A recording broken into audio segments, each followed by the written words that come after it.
Hey guys, so I hope you enjoyed that nice little short that I put together. It was very, very, very last minute. I can't express how last minute that was to throw together and to get someone to just join in for me and fight and let me beat up and whatnot. Anyway, John Wick 2. I normally haven't done an intro like this because I loved this movie. I love this franchise. There's so much about this franchise that I love.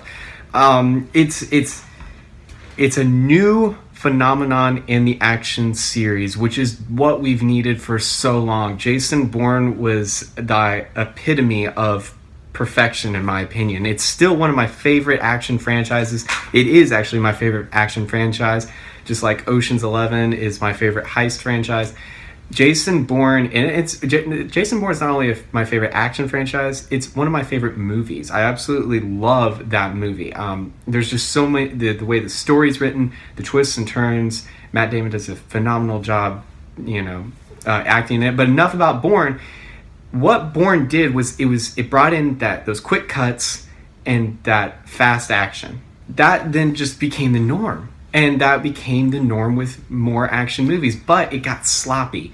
And it got too overused. There's one scene in Taken 3. It takes him, I think they counted 17 cuts for him to jump over a fence. That's way too many cuts to just do something as simple as jump over a fence. Maybe Liam Neeson's getting a bit old. Taken 1 and 2, Taken 1 was fantastic, but that's when we start to see movies in these action movies start to fall off a bit more. Other movies had potential, like The Equalizer with Denzel, lots of potential, and actually I would like to see that be in the same world as John Wick and see those two characters meet. That's something I would love to see. I thought The Equalizer and The Equalizer 2 is coming out as well. But it lacks some stuff on the story front, in my opinion. John Wick, it almost knows it's cheesy and doesn't care. And they've totally redone the action. To me, in my opinion, it's the La La Land of action scenes, because there are these long cut scenes that just drag on for so long, and you're like, when are they going to cut? It's an action scene, and he'll blow through these guys. And the best reason, I think one of the reasons why John Wick 2 works is because they have an actor who knows what he's doing.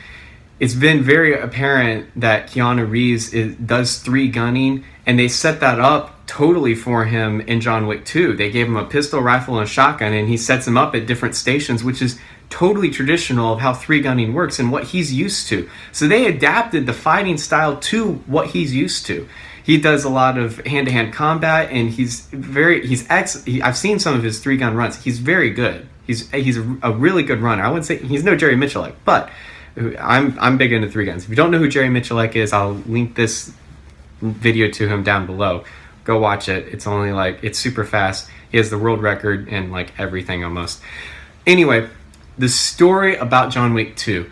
Compared to 1, it was, to me, it had a rocky start because it starts with him getting his car back. This is spoiler alerts, okay? So if you haven't seen the movie yet, cut off the video, skip ahead to this time, and watch the vlog from there. As you know, in the first movie, they kill, his wife dies, leaves him a dog, they kill the dog, and he's super mad because the dog was the last thing he just has in remembrance of his wife, and that's what makes him snap. And he goes and he kills everybody, but they also stole his car.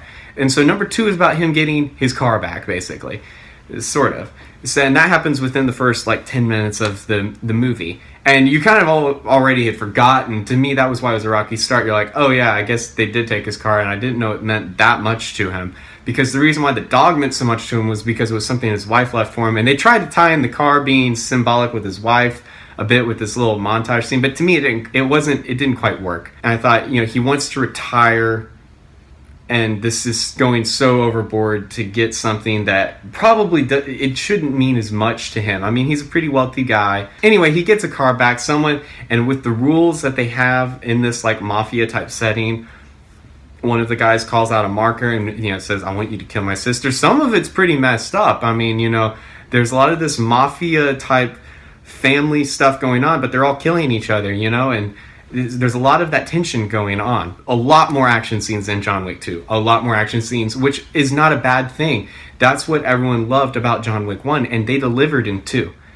They really did deliver in 2. So, overall, I would actually say John Wick 2, in reflection, comparing it to 1, I would say it was better than 1. So if you haven't seen it and you're big into action movies, please go see it. You're going to absolutely love it. If you're a Keanu Reeves fan, I mean, there's some Matrix people in there. I won't give those away, but which is funny in of itself. There's just, it really turns into, I don't want to say Kingsman, but there almost has that Kingsman type feel to it, of where there's like these people live in their own little world outside of the real world, and they all have these secret passages and all this kind of stuff, and there's all this underground stuff that's going on, and it's really ultimately controlling what the outside world does. So there is that Kingsman feel to it, but to me, I like it better than the Kingsman because it's more gritty, it's more down to earth, and it's more believable. Kingsman's like if you took James Bond sci-fi almost, already, more so. And John Wick's like if you took Jason Bourne sci-fi and took it to or almost John Wick to the James Bond level almost. So again, to me, it's like that happy medium. Totally set it up for John Wick 3. Totally set it up for John Wick 3 with a big cliffhanger at the very end, which I'm not going to drop for you, even though I already warned you about spoilers. I don't want to give everything away. So that is where I'm going to end this video review. And, at this time, I'm at the theater. So let's just pick it back up there. Alright, so I hope you guys enjoyed that nice little short. Thank you, Brian, for being my henchman, and DJ for filming this. And Corey for being here. Thank you for being here. That was so excellent. And for these guys for being here. You can be the best boy, alright? You'll be in the credits. Wait, what are you doing? I'm putting makeup on him. Does he use it? Who made you that? I did. That guy. I did. Hey. Oh, yeah. I've been trying to take my eyes off you. Oh, girl, it ain't easy, just let go of that body. Why you gotta keep flirting like you do? I waited so patiently, but you don't seem sorry. I see a little DM trying to make some plans. Oh, come on, baby, let it in the DM. Well, I hope you guys enjoyed that little montage and the theater and all that kind of stuff. I'm trying to do more stuff for the vlog. I really want to kind of start to incorporate that. And I did tell you guys yesterday that I was going to mention the new camera that I'm getting, but I'm not going to. I apparently lied, I guess. I'm sorry about that. I'm going to, save all good things, try to spread them out as a vlogger. So tomorrow, you guys will hear more about that. Because tomorrow is actually when I'm going to buy it, so I might as well just tell you then. And it's super late and I'm tired, so I'm going to head inside. Donut and milk, which I know I shouldn't do, but I'm going to. And do a bit of school and then go to bed. So I'll see you guys tomorrow morning. To the music, we'll be dimming the lights, then lock the door. I know it sounds crazy, but hey, we're gonna do it. Come on, yeah. Send a little DM, trying to make some plans. Trying, baby, later in the PM. Hope that you will understand.